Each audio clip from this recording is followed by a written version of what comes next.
You are now ready to paste the wall for your first drop. Paste up the wall with the adhesive appropriate to the surface you are installing onto. Use a guard to cut in the adhesive.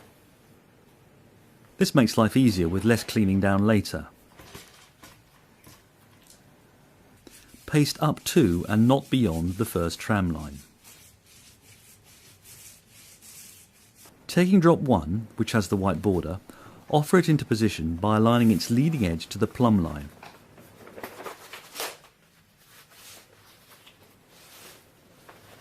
Also ensuring its midway point, measurement B, lines up to the mark indicating the horizontal midpoint on the wall. Be sure you work with your PTFE spatula in an up and down direction only, taking care not to stretch the material across its width. Scribe in the tops and bottoms to the ceiling and skirting trims using your hard plastic spatula. You should now check and double check that your drop is correctly positioned by carefully checking it against both the horizontal and vertical plumb lines. When cutting the join, we advise the use of a protective plastic strip, which first needs to be cut to size. This strip is positioned behind the joint and protects the wall from being damaged or scored when cutting your joint with the snap blade knife. Position the plastic strip at the exact point where you will be making the overlap and trim joint. Paste up the wall for drop 2 using the same techniques that you used on drop 1. Use your guard to keep the trims clear of adhesive. Make sure you keep adhesive away from the marked tram lines. Now take your numbered drop 2 and offer it into position by matching the image to that of drop 1. You will find it useful to position drop 2 with a belly so that the whole drop is held on the wall,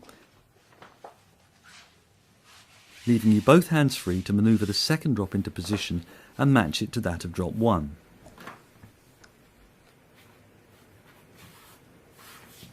At critical match points, you will find it useful to cut a notch in the overlap, thereby assisting the matching process.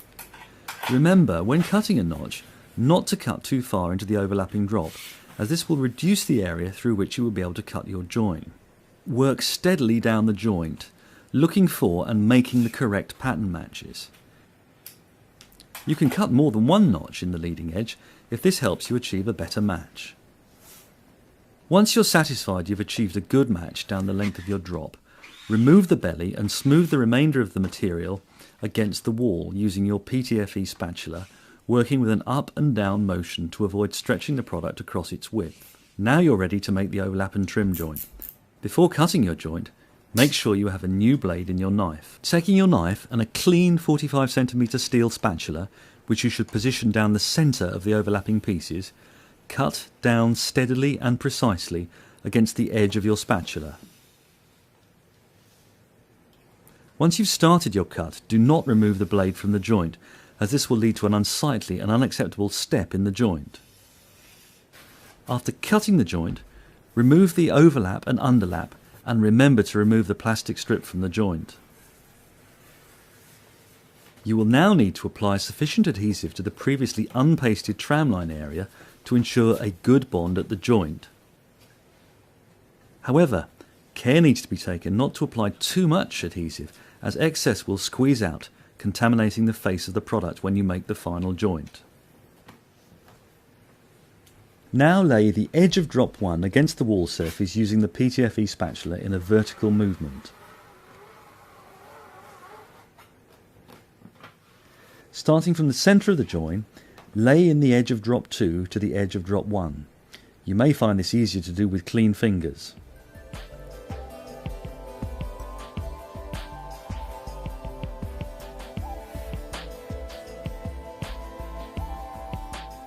Once you have laid in the joint, smooth the joint down with your spatula.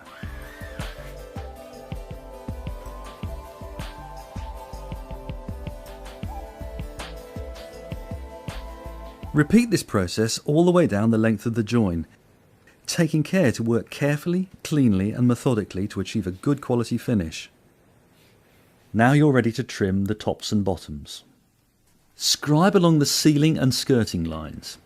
If you have a scribing tool on your knife, use that, or alternatively, use your spatula. Then, using your clean 45cm steel spatula and a sharp knife, cut the tops and the bottoms, remembering never to remove the blade from the cut once you've started.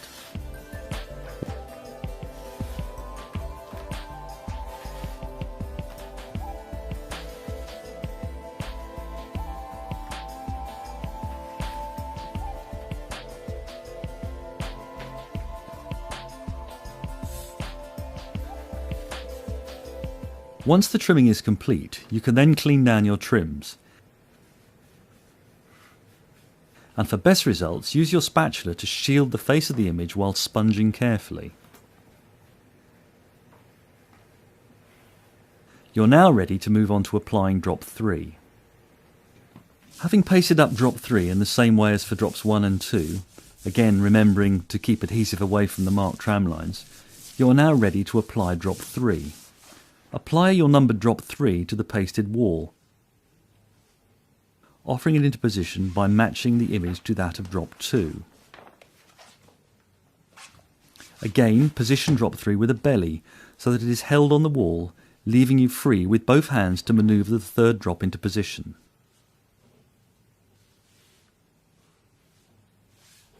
Then work steadily down the joint, looking for and making the correct pattern matches.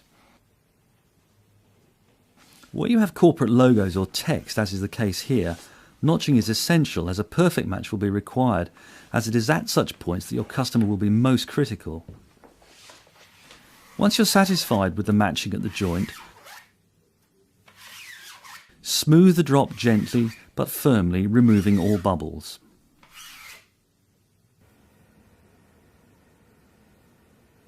Before cutting your joint, position your plastic strip behind drop 2's edge. With a new blade in your knife and a clean 45cm spatula, position the steel spatula down the centre of the overlapping pieces and cut steadily and precisely down against the edge of the spatula in the centre of the joint. Always remember that once you've started your cut, do not remove the blade from the joint. Cut steadily and precisely down against the edge of your spatula in the centre of the joint, remembering not to remove the blade at any time. After cutting the joint, remove the overlap, the underlap and your plastic strip from the joint.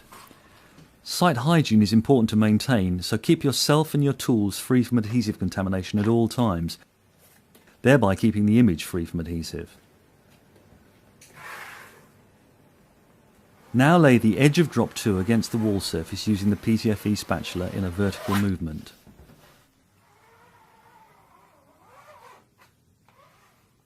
Starting from the centre of the joint, lay in the edge of drop 3 to the edge of drop 2. Again, you can use your clean hand to lay in the joint, as this is sometimes more effective than using a spatula. The process and techniques for applying the remaining drops are the same as we have worked through to get to this point. Let's just go through the key learning points. Ensure you have a clean, tidy site, ideally with no other trades working with you. Have the right tools and equipment for the job. Prepare the wall surface properly. Correctly identify the wall surface and select the appropriate adhesive system. Cut and set out your drops carefully. Mark out the wall, measuring precisely. Use notching to achieve a good match, especially where you have a critical match point, for example, text or logos. Use spatulas correctly, smoothing up and down only to avoid stretching the product. Always use a plastic strip to protect your substrate. Use a new blade for each cut. Keep product clean and free from adhesives at all times.